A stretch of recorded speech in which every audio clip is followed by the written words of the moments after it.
কোষের মধ্যে পার্থক্য কি? আচ্ছা, তাহলে আমরা এক নম্বর যদি বলি, যে কোষ উদ্ভিদের গঠন ও বৃদ্ধিতে ভূমিকা রাখে তাকে উদ্ভিদ কোষ বলে, আর অন্যদিকে যে কোষ প্রাণী দেহ গঠনে ভূমিকা রাখে তাকে প্রাণী কোষ বলে। তাহলে আমরা উদ্ভিদ কোষ কাকে বলে, প্রাণী কোষ কাকে বলে? যে কোষ উদ্ভিদের গঠনে সাহায্য করে সেগুলো উদ্ভিদ কোষ, আর যে কোষ প্রাণীদের গঠনে সাহায্য করে সেগুলো প্রাণী কোষ।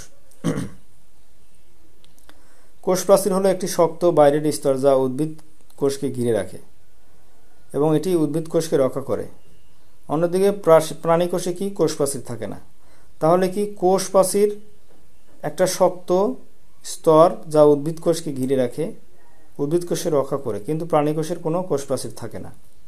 আচ্ছা, উদ্ভিদ কোষে একটি বৃহৎ ভ্যাকুয়াল থাকে, কিন্তু প্রাণী কোষে যে ভ্যাকুয়াল থাকে সেটা ছোট। তাহলে উদ্ভিদ কোষে ভ্যাকুয়াল থাকে, প্রাণী কোষে ভ্যাকুয়াল থাকে না। উদ্ভিদ কোষের বড় ভ্যাকুয়াল, প্রাণী কোষে উদ্ভিদ কোষে ভ্যাকুয়াল থাকে বড়, প্রাণী কোষে ভ্যাকুয়াল থাকে ছোট। এটা একটা পার্থক্য। এরপরে বলবো কি, উদ্ভিদ কোষে ক্লোরোপ্লাস্ট থাকে, অন্যদিকে প্রাণী কোষে ক্লোরোপ্লাস্ট থাকে না। 5 নম্বরে কি বলতে পারি, প্রাণী কোষে সেন্ট্রোসোম থাকে, অন্যদিকে উদ্ভিদ কোষে সেন্ট্রোসোম থাকে না। 6 নম্বর কি বলতে পারি, উদ্ভিদ কোষের স্টার্চ শ্বেতসার হিসেবে শক্তি সঞ্চয় করে, অন্যদিকে প্রাণী কোষে কি জটিল কার্বোহাইড্রেট গ্লাইকোজেন আকারে শক্তি সঞ্চয় করে। তাহলে উদ্ভিদ কোষের শক্তি সঞ্চয় করে কে? স্টার্চ। আর প্রাণী কোষের শক্তি সঞ্চয় করে কে? জটিল কার্বোহাইড্রেট।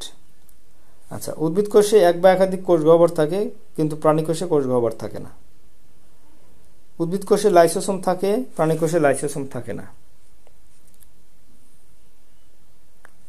ওকে, এরপরে আমরা কি বলতে পারি, উদ্ভিদ কোষ সাধারণত আয়তক্ষেত্রাকার আকারের হয়, কিন্তু প্রাণী কোষ সাধারণত গোলাকার আকৃতির হয়।